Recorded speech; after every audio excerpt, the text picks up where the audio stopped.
Hello বন্ধুরা, আসসালামু আলাইকুম এন্ড ভেরি গুড আফটারনুন। আশা করি ভালো আছেন সকলেই। স্বাগতম আরেকটি নতুন ভিডিওতে। সম্প্রতি বিগত সরকারের বিগত স্বৈরাচারী এবং পলাতক সরকারের আরেকটি ভার্চুয়াল বক্তৃতা ভাইরাল হয়েছে, অনলাইনে অলরেডি আপনারা দেখে ফেলেছেন। তো চলেন দেখি তিনি কি বলছেন। ঠিক আছে, ওকে, ক্যারি অন। বারবার মেরে যাবে আর বসে বসে মার খাবে এটা না। নেত্রী হুকুম দেন, হুকুম লাগবে না, হুকুম এখনই দিয়ে দিচ্ছি। এক গালে চর মারলে আর এক গাল পেতে দেওয়া না, পারলে আর একটা চর কষে মারা। কাজে আমরা এটা করতে পারবো ওটা করতে পারবো বললে হবে না, এখন থেকে করা শুরু করতে হবে। কবে সময় আসবে সেটা না। হ্যাঁ, আমরা প্রতিশোধ আগে নেইনি।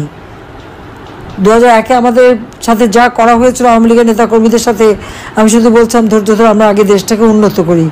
দেশটাকে তো উন্নত করলাম, উন্নত করার পরে আজকে কি অবস্থা হলো, সে উন্নয়নটাও শেষ করে দিল।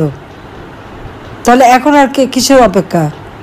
যার যা আছে যে যেভাবে পারবে, যাকে যারা ক্ষতি করেছে তার উপরে যে যেভাবে পারবেন তাদের শিক্ষা দিতে হবে যে বারবার মেরে যাবে আর বসে বসে মার খাবে এটা না।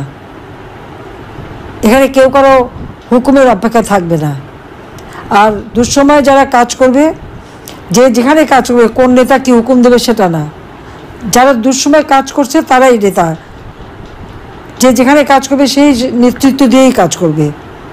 আওয়ামী লীগের নেতার কোনো ক্রাইসিস হয় না, কাজে যারা দুর্দিনে কাজ করে তারাই নেতা হয়, এটা মাথায় রাখতে হবে। এবং সেখানে কে নেত্রী হুকুম দেন, হুকুম লাগবে না, হুকুম এখনই দিয়ে দিচ্ছি। যাদের উপরে আঘাত এসেছে প্রতিঘাত কিভাবে করবেন সেই পথ খুঁজে সেটাই করতে হবে। এখন আর ওই বসে থেকে সহ্য করার সময় না। এক গালে চর মারলে আর এক গাল পেতে দেওয়া না, পারলে আর একটা চর কষে মারা। সেইভাবেই ঘুরে দাঁড়াতে হবে। আমি তো আছি।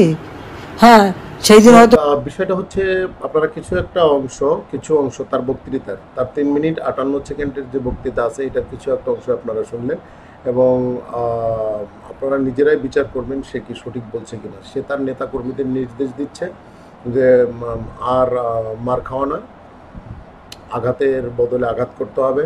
যারা তাদের বাড়িঘর পুড়িয়ে দিয়েছে বা যারা তাদেরকে তার নেতাকর্মীদেরকে অত্যাচার করছে, তিনি পাল্টা আঘাতের কথা বলেছেন। এবং আরও তিনি অনেক উদ্ধৃতি দিয়ে জানিয়েছেন যে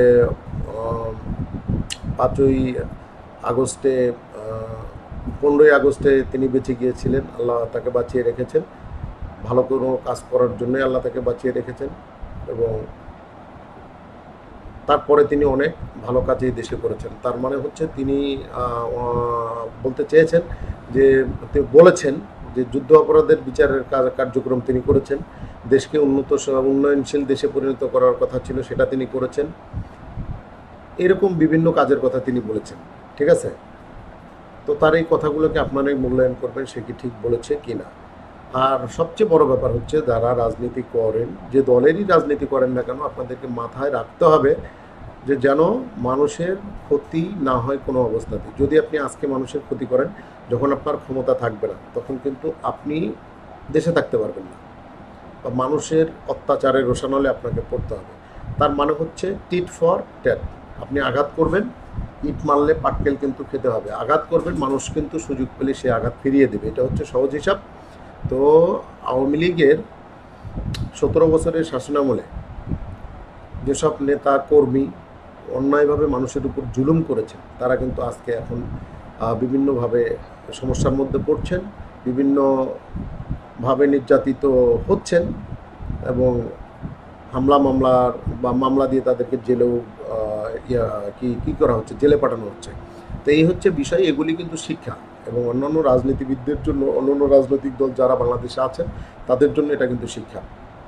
কীরকম শিক্ষা? তারা রাজনৈতিক দল পরিচালনা করার সময় এবং তারাও যদি ক্ষমতায় সরকারে আসে, তাহলে অবশ্যই তাদেরকে সতর্ক হয়ে চলতে হবে এবং অন্যায় কোনো কাজ করা যাবে না, দেশের সম্পদ লুণ্ঠন করা যাবে না, দেশের সম্পদ বিদেশে পাচার করা যাবে না। ঠিক আছে, অর্থাৎ দেশের রুলস রেগুলেশনের প্রতি সম্মান রেখে তাদেরকে চলতে হবে, যেন ক্ষমতা থেকে যাওয়ার পরে তাদের উপরে কোনো প্রকার আঘাত না আসে। এটা হচ্ছে মূল বিষয় আজকের ভিডিও। তো বিষয়টা অবশ্যই আপনাদেরকে বেশি করে খেয়াল রাখতে হবে। ঠিক আছে। আর একটা বিষয় যেটার কথা বলছি, যে নেতারা কিন্তু অনেক আরামায়েশে পালিয়ে গেলেও নেতারা কিন্তু বিদেশে আরামায়েশে জীবনযাপন করছে, ঠিক আছে। আর বাংলাদেশে বসে বসে কর্মীরা কিন্তু মার খাচ্ছে। তো আপনি যে নেতার আদর্শ মেনে চলছেন, যে নেতার কথায় কাজ করছেন, সেই নেতা আসলে প্রকৃতপক্ষে ভালো মানুষ কিনা সেটা বিচার বিশ্লেষণ করে আপনাকে রাজনীতি করতে হবে। এই এখন দেখেন বিদেশে বসে বসে যে নির্দেশনা দিচ্ছেন, এখন আপনি সেগুলি বাস্তবে করতে যায় যদি মাইর খান, সেই মাইরটা কিন্তু আপনি খাবেন। আপনার জন্য কোনো ক্ষতি হয় তাহলে আপনার পরিবার ক্ষতিগ্রস্ত হবে। সো নেতার কথায় কাজ করার আগে আপনারা 100 বার ভাবুন। ভালো থাকবেন সবাই, দেখা হবে আবার নতুন কোনো ভিডিওতে, সে প্রত্যাশায়। আল্লাহ হাফেজ।